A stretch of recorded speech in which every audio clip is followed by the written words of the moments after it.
Namatayan na, nasunugan pa ang isang pamilya sa Pasay City. Natupok ang mismong burol at labi ng kanilang mahal sa buhay. May isa ring nawawala. Nakatutok si Chino Gaston.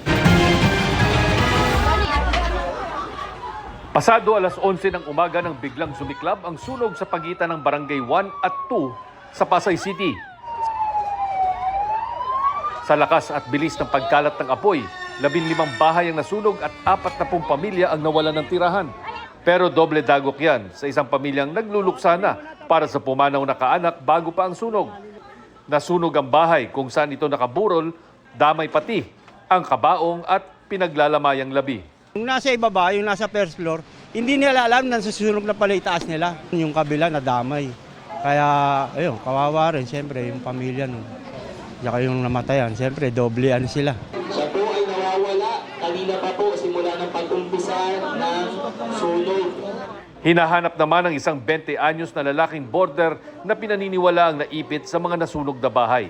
Nung madaling araw nga po na yun, sabi niya matutulog na po siya. Uuwi na daw nga po. Ayun lang po yung huli namin pagkikita. Ngayong hapon, isang bangkay ang nakita sa mga nasunog na bahay. Inaalam pa ng Bureau of Fire Protection ang sanhi ng apoy na umabot sa ikatlong alarma. Para sa GMA Integrated News, Chino Gaston nakatutok, 24 oras.